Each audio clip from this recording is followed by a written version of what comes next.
आप देख रहे हैं के न्यूज, खबरों का सारथी।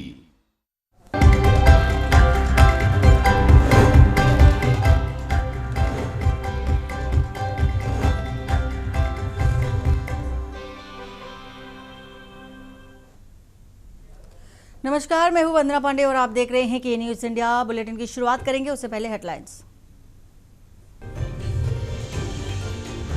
सीएम धामी ने की कांवड़ यात्रा तैयारियों की समीक्षा, अधिकारियों को दिए सख्त दिशा निर्देश।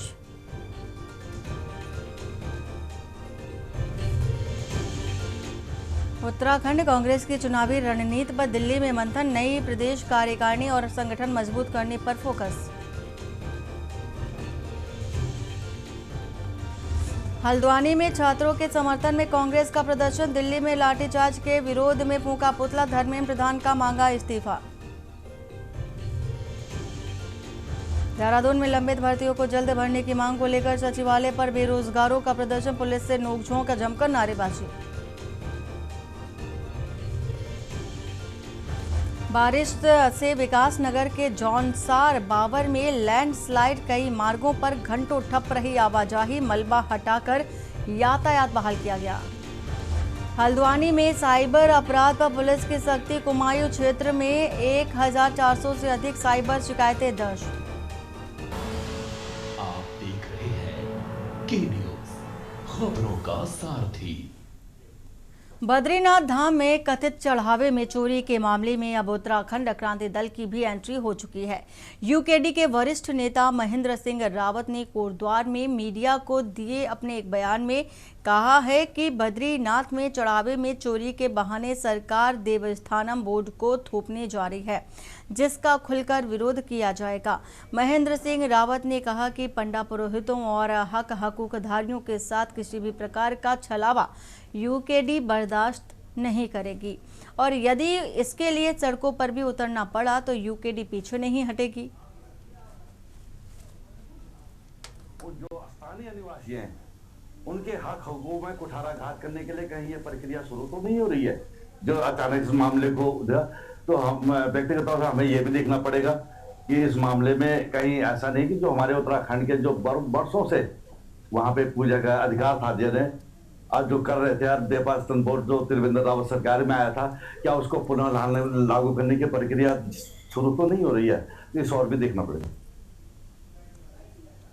उत्तराखंड में वक्फ संपत्तियों में करोड़ों की गड़बड़ी और अवैध कब्जों को लेकर गढ़वाल कमिश्नर कार्यालय ने सख्त रुख अपनाया है।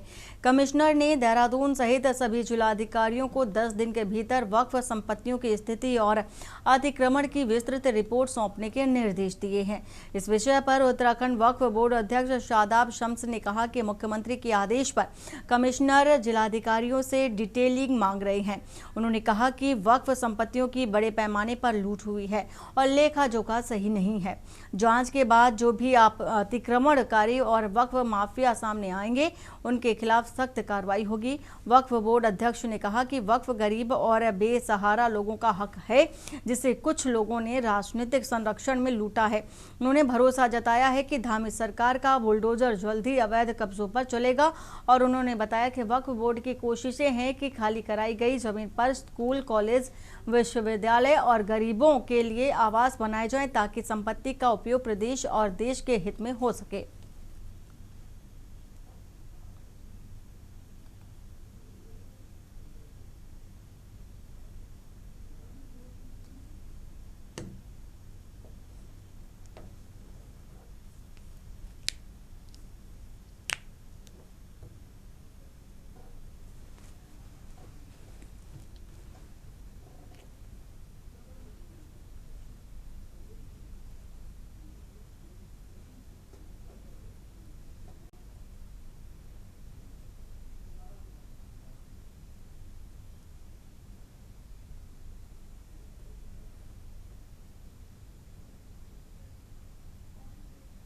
देखिए, लगातार माननीय मुख्यमंत्री जी द्वारा जो कमिश्नर्स हैं उनको ये आदेशित किया गया था कि वो जिलाधिकारियों से डिटेलिंग मांगे और जहाँ जहाँ वक्फ संपत्तियाँ हैं, जो उनकी वास्तविक स्थिति है, उनके ऊपर इंक्रोचमेंट्स हैं, उनकी डिटेल्स 10 दिन के भीतर जिलाधिकारी महोदय कमिश्नर साहब को अवेलेबल कराएं।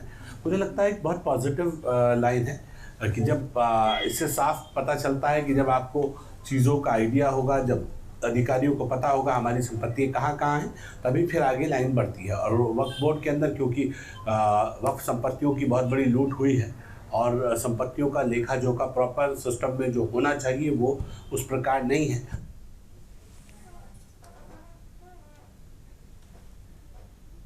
और प्रदेश भर में हो रही भारी बारिश के चलते कई पहाड़ी क्षेत्रों में सड़कें बाधित हो गई हैं। इसी के साथ ही मैदानी इलाकों में जल भराव की स्थिति बनी हुई है, तो जिससे आमजन को परेशानियों का सामना करना पड़ रहा है। और मुख्य तौर पर इसका असर चारधाम यात्रा पर भी पड़ता नजर आया, जिससे यात्रा को कहीं कहीं रोका भी गया। विपक्ष ने इसको लेकर सरकार की कार्यप्रणाली पर सवाल भी उठाए। वहीं भाजपा विधायक विनोद चमोली ने विपक्ष के आरोपों को गलत बताते हुए कहा कि सरकार पूरी तरह से मुस्तैद है और पहले से ही तैयारियां चाक चौबंद कर रखी हैं। विधायक ने बताया कि सभी जिलाधिकारियों और आपदा से जुड़े विभागों को 24 घंटे अलर्ट मोड पर रहने के निर्देश दिए गए हैं। उन्होंने कहा कि बरसात में इस तरह की दिक्कतें आना स्वाभाविक है। कई जगह लैंडस्लाइड के कारण यात्रा बाधित हुई है, लेकिन कोई पहली बार नहीं है। समय समय पर अवरोध हटाकर यात्रा को सुचारू किया जा रहा है।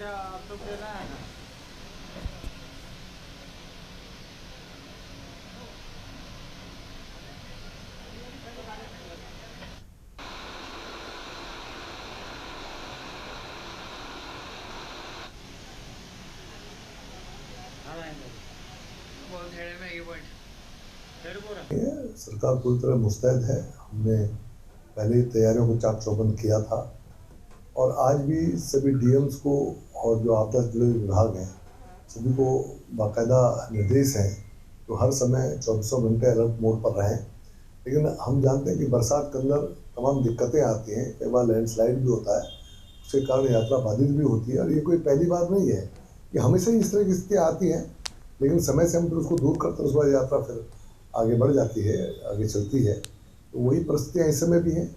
अचानक ही बारिशें ज़्यादा होने के कारण कहीं कहीं अवरोध पैदा हुए हैं सड़कों पर, तो अवरोध हटाए जा रहे हैं। जैसे 1-2 दिन बाद मैं समझता हूँ यात्रा फिर सुचारू होगी। तो ये आरोप गलत है। हम लोग हमेशा मुस्तैद रहते हैं, यात्रा सुचारू चल रही है।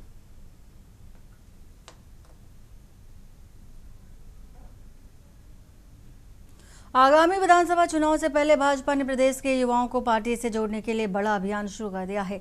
पार्टी की ओर से हर जनपद और हर ब्लॉक में युवा संवाद कार्यक्रम आयोजित किए जा रहे हैं। इन संवादों में प्रदेश पदाधिकारी, मंत्री, विधायक और मुख्यमंत्री खुद युवाओं से मिलकर उनकी समस्याएं, सुझाव और आकांक्षाएं सुन रहे हैं।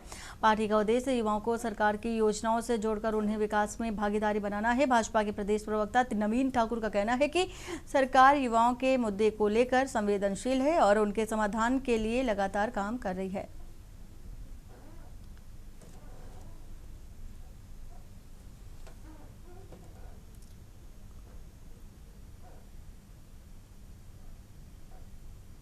देखिए, उत्तराखंड के प्रत्येक युवा से सरकार का, संगठन का सीधा संवाद हो, इसको लेकर एक कार्यक्रम चलाया जा रहा है। आप देख रहे होंगे माननीय मुख्यमंत्री पुष्कर सिंह धामी जी प्रत्येक युवा से सीधा संवाद कर रहे हैं, उनके विचारों को सुन रहे हैं, उनकी समस्याओं को सुन रहे हैं और उस सब समस्याओं को लेकर एक रोड मैप तैयार किया जाएगा ताकि प्रत्येक उत्तराखंड के युवक की समस्या का समाधान हो सके।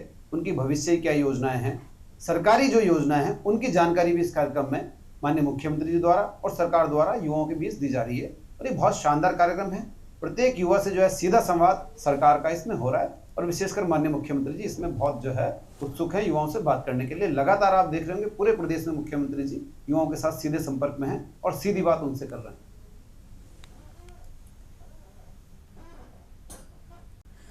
हरिद्वार दौरे पर पहुंचे उत्तराखंड के मुख्यमंत्री पुष्कर सिंह धामी ने आगामी कांवड़ यात्रा की तैयारियों को लेकर अधिकारियों के साथ समीक्षा बैठक की है।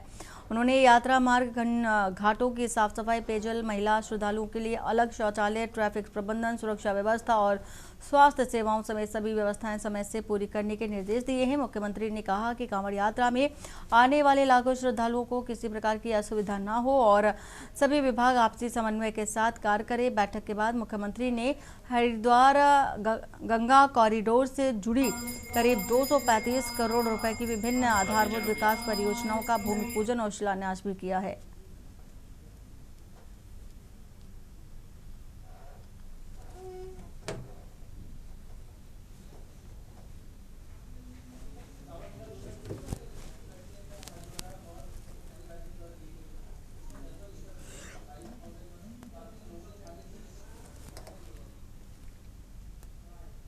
नहीं, उस पर ऑलरेडी पहले से ही जो है हम लोगों ने गत वर्ष भी निर्णय लिया, इस वर्ष भी वो रहेगा। और आप क्या कहते हैं, नहीं हमारे नहीं, उनका सबका यहाँ हम स्वागत करते हैं। देवभूमि उत्तराखंड में माँ गंगा के स्थान पर, हरिद्वार पर और ऋषिकेश में जो भी हमारा जहाँ से भी वो जल लेते हैं, सब जगह सबका स्वागत है। बस हम चाहेंगे सब लोग शांतिपूर्ण तरीके से आए। अच्छा प्रतिबंध भी लगाया, उनसे अपील करेंगे कोई चीजें लाएं। नहीं, देखिए यात्रा के जो नियम है, मुझे ये है कि सभी लोगों को यात्रा का नियमों का पालन करना चाहिए, किसी की यात्रा के कारण से दूसरे लोगों को परेशानी भी न हो। एक हमारे शुरू से कहा गया है कि अपनी यात्रा अच्छी तरीके से करनी है, सुव्यवस्थित तरीके से करनी है, साफ स्वच्छ तरीके से करनी है, गंदगी नहीं करनी है। तो ऐसे कुछ यात्रा के नियम हमारे पूर्वजों ने बनाए हैं। मैं सभी से कहूंगा कि हम उनका स्वागत करेंगे देवभूमि में, वो यात्रा के नियमों का अवश्य पालन करने का प्रयास करेंगे।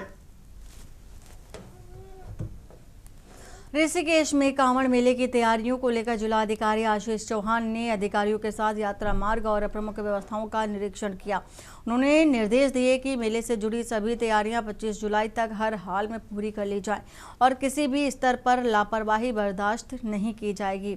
निरीक्षण के दौरान IDPL मैदान में श्रद्धालुओं के ठहराव, पार्किंग, पेयजल, शौचालय, प्रकाश व्यवस्था और CCTV कैमरों की व्यवस्था का जायजा भी लिया गया। DM ने NHPWD, नगर निगम, सिंचाई, स्वास्थ्य और खाद्य सुरक्षा और विभाग को सड़क मरम्मत, घाटों की सुरक्षा, फॉगिंग, मेडिकल कैंप, खाद्य पदार्थों की जांच और ओवर रेटिंग पर सख्त कार्रवाई के निर्देश दिए।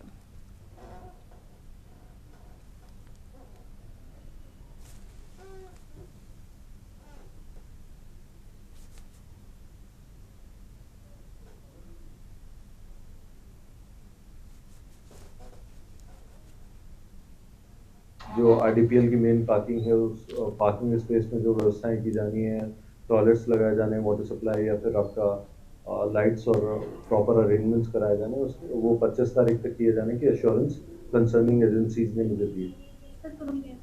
सुरक्षा को लेके CCTV कैमरास का नंबर जो बढ़ाया जाना है, या पुलिस में जो आपका 2 व्हीलर्स का एक पूरा चीता का स्क्वाड चलता है उसको बढ़वाए जाने, या NHAI की जो लाइट्स हैं उनको प्रॉपर्ली लगवाए जाने, स्ट्रीट लाइट्स का, इस तरीके के वेरियस इश्यूज सामने आए थे, तो उन पर मेरे डायरेक्शंस गए। रूट प्लान को लेके पुलिस ने रूट प्लान बना लिया और उसको जो हमारे 9 सेक्टर ऑफिसर और 4 जोनल ऑफिसर हैं एडमिनिस्ट्रेशन के और पुलिस के, जो सेक्टर पुलिस ऑफिसर हैं, उनका आपस में कोऑर्डिनेशन भी हो चुका है, तो रूट प्लान उनका आपस में शेयर भी हो चुका है। गदरपुर क्षेत्र के दिनेशपुर में पेपर लीक मामले के विरोध में प्रदर्शन कर रहे छात्रों पर हुए कथित लाठीचार्ज के विरोध में कांग्रेस कार्यकर्ताओं ने केंद्र सरकार के खिलाफ प्रदर्शन किया है।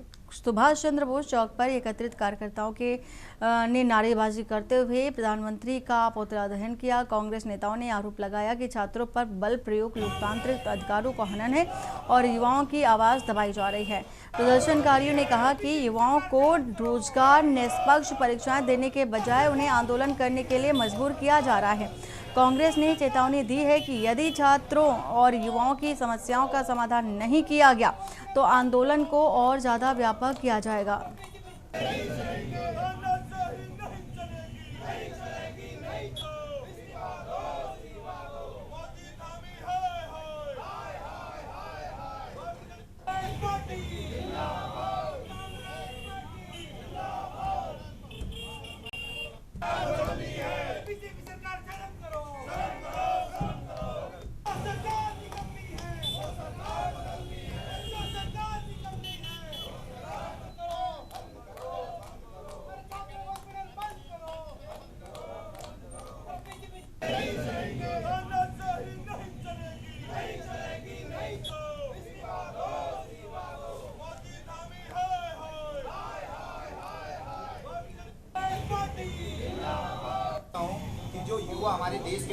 वो शांतिपूर्ण तरीके से अपना धरना जंतर मंतर में दे रहे थे और उनके द्वारा जो सरकार के द्वारा और ये पुलिस को लाठीचार्ज करवाया जा रहा है पुलिस के माध्यम से उन युवाओं पे जो देश का भविष्य है। मैं आपके चैनल के माध्यम से उन पुलिस वालों को भी कहना चाहूँगा कि ये युवा अपने लिए लड़ाई नहीं लड़ रहे हैं, ये युवा आपके बच्चों की भी लड़ाई लड़ रहे हैं, क्योंकि आप गवर्नमेंट एम्प्लॉय हो सकते हो, सरकार की बात मान सकते हो, लेकिन इस तरीके की बर्बरता आपके अंदर इंसानियत नहीं दिखाती है। सरकार तो तानाशाही के पूरे मूड में है और सरकार ने पुलिस वालों को गुंडा बनाकर यहाँ पर उतार रखा है। अभी हिटलर और मुसोलिनी के मानने वाले लोग हैं, अपने आप ही प्रूफ हो गया। क्यों नहीं है धर्मेंद्र प्रधान इस्तीफा दे रहा है? इसका जिम्मेदार कौन है? धर्मेंद्र प्रधान को यदि जिम्मेदारी से इस्तीफा लेने हैं तो अमित शाह और मोदी जी इस्तीफा दे। यहाँ जब भी कोई आंदोलन करता है तो कांग्रेस के नाम पे चिपका दिया जाता है, ये कांग्रेस के लोग आगे। अरे जो भी आंदोलन यदि मुद्दा सही है तो विपक्ष के लोग क्या बैठे रहेंगे? इस बात का सबूत है कि ये तानाशाही है और ये तानाशाह देश में किसी भी सूरत में नहीं चलेगा और अभी भी बच्चों का आक्रोश शांत नहीं हुआ है। जिस तरीके से एक के बाद एक जब से मोदी सरकार केंद्र में आई है पेपर लीक हो रहे हैं और लगभग 94 पेपर लीक हो चुके हैं। इसका जवाबदेही कौन लेगा? छात्र सिर्फ धर्मेंद्र प्रधान का इस्तीफा मांग रहे थे, लेकिन आज अमित शाह का भी इस्तीफा मांग रहा है, क्योंकि जिस तरीके से पुलिस ने बर्बरता की है, छात्रों के साथ मारपीट की है, कहीं ना कहीं उनको हत्या करने का प्रयास किया गया है। खबर देहरादून से, जहां उत्तराखंड कांग्रेस की चुनावी तैयारियों को धार देने के लिए दिल्ली में पार्टी के शीर्ष नेतृत्व की अहम बैठक होने जा रही है। बैठक में प्रदेश संगठन को मजबूत करने, आगामी चुनाव की रणनीति तय करने और नई प्रदेश कार्यकारिणी के गठन जैसे महत्वपूर्ण मुद्दों पर चर्चा होगी। कांग्रेस के महामंत्री राजेंद्र भंडारी ने कहा है कि पार्टी अब चुनावी मोड में प्रवेश कर रही है और इसी दिशा में संगठन का रोड मैप तैयार किया जा रहा है। उन्होंने बताया कि बैठक में गणेश गोदियाल, प्रीतम सिंह, हरक सिंह रावत समेत कई वरिष्ठ नेता शामिल होंगे। साथ ही प्रदेश कार्यकारिणी के गठन को लेकर भी महत्वपूर्ण निर्णय लिए जाने की संभावना बताई जा रही है।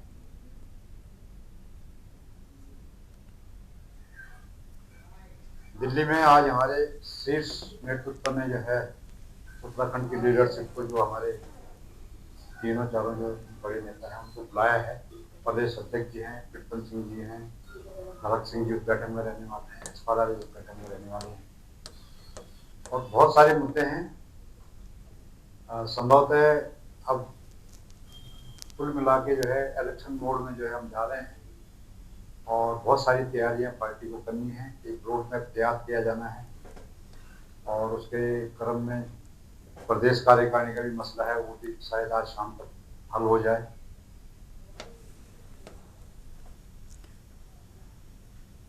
और इसी के साथ ही खबर नैनीताल से, जहां उत्तराखंड हाईकोर्ट में परिवर्तन पार्टी के केंद्रीय अध्यक्ष प्रभात ध्यानी की ऋषिकेश रेलवे स्टेशन से पुलिस द्वारा कथित अवैध गिरफ्तारी के मामले में दायर याचिका पर सुनवाई हुई। सुनवाई के बाद हाईकोर्ट की खंडपीठ ने प्रदेश सरकार समेत सभी प्रतिवादियों को 4 सप्ताह के भीतर जवाब दाखिल करने के निर्देश दिए हैं और अगली सुनवाई 4 सप्ताह के बाद निर्धारित की है। याचिकाकर्ता एवं परिवर्तन पार्टी के केंद्रीय सचिव लाल मणि का कहना है कि प्रभात ध्यानी सोनम वांगचुक के समर्थन में आयोजित विरोध प्रदर्शन में शामिल होने के लिए ऋषिकेश से दिल्ली जा रहे थे, तभी रेलवे स्टेशन से उन्हें पुलिस ने हिरासत में ले लिया। याचिका में आरोप है कि हिरासत के बाद परिजनों को उनकी जानकारी नहीं मिल सकी, जिससे उन्हें परेशानी का सामना करना पड़ा है।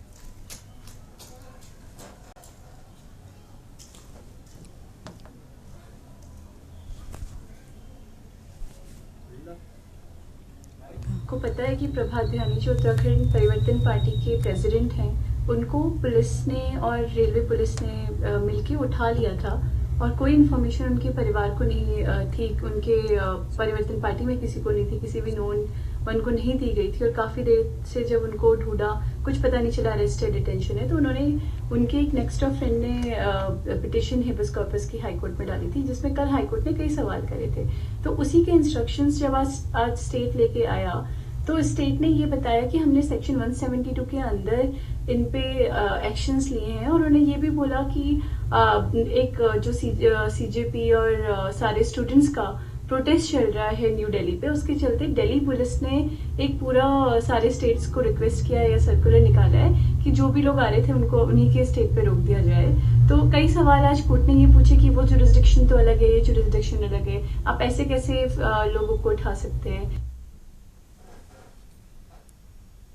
खबर प्रतापगढ़ से, जहां सपा कार्यकर्ताओं ने जौहर यूनिवर्सिटी पर प्रशासनिक कार्रवाई के विरोध में सड़क पर उतरकर विरोध प्रदर्शन किया और इस दौरान सरकार के खिलाफ नारेबाजी करते हुए राज्यपाल के नाम प्रशासनिक अधिकारी को ज्ञापन सौंपा है।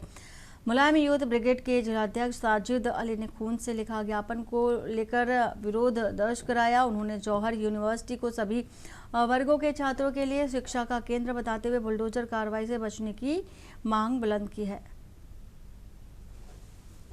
आदेश को तत्काल रोक लगाने की संबंध में यह विषय हजारों छात्रों के शिक्षक और उनके परिवार से जुड़ा हुआ है। अतः आपसे विनम्र अनुरोध है कि मौलाना मोहम्मद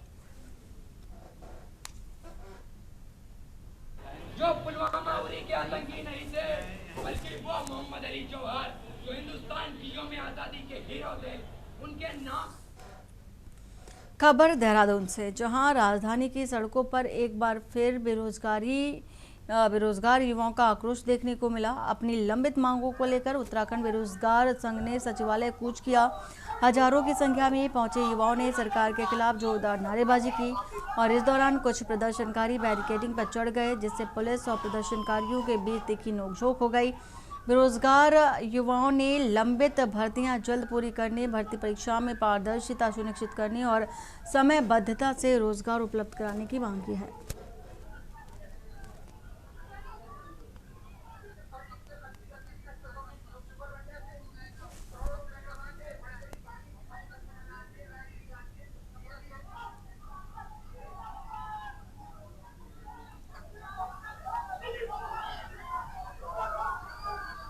मैं इस वक्त मौजूद हूँ देहरादून के सचिवालय के पास में, जहाँ पर आज बेरोजगार संघ के द्वारा यहाँ पर सचिवालय कूच का कार्यक्रम रखा गया है। पुलिस के साथ झड़प भी हुई है, लेकिन फिर भी यहाँ पे अभी बैठे हुए हैं और उसी को लेकर के हमारे साथ कुछ यहाँ पे बेरोजगार संघ के सदस्य हैं, उनसे बात करते हैं और क्या कहना चाहते हैं। भाई आपका नाम क्या है? सुरेश राय। कहाँ से आए आप? मैं उधम सिंह नगर उधरपुर से आया। आज जो है धरना प्रदर्शन किया जा रहा है, किसको लेकर किया जा रहा है? यहाँ विभिन्न पदों पे मतलब पदों की वैकेंसी के लिए हमने मतलब धरना प्रदर्शन कर रखा है, जैसे AJ, और उसके अलावा हमारा जो मेन मकसद है हमारा है ITI, उत्तराखंड ITI अनुदेशक। और भी कुछ हमारे साथ है यहाँ पर बात कर रहे हैं। क्या नाम है? सर मेरा नाम अरुण करणवाल है। कहाँ से आए आप? खेड़ली पादराबाद। क्या मांगे आप? सर ये भर्ती थी हमारी 370 वाली, इसमें 370 में से 173 को उन्होंने ज्वाइनिंग दे दी है, 197 पोस्ट अभी भी खाली है और ज्वाइनिंग नहीं दे रहे हैं।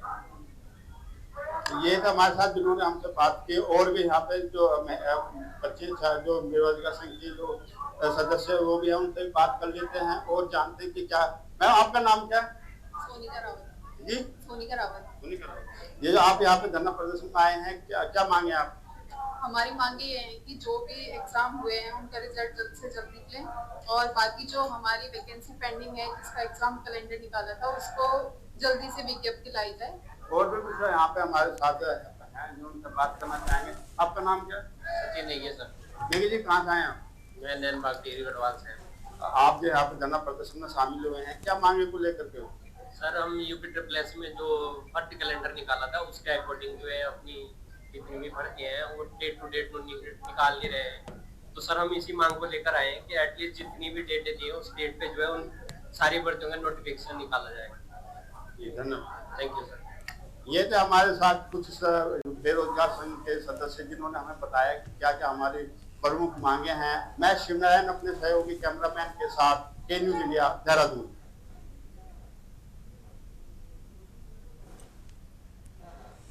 और बुलेटिन में फिलहाल इतना ही। बाकी की खबरों के लिए बने रहिए आप के न्यूज़ इंडिया के साथ। नमस्कार।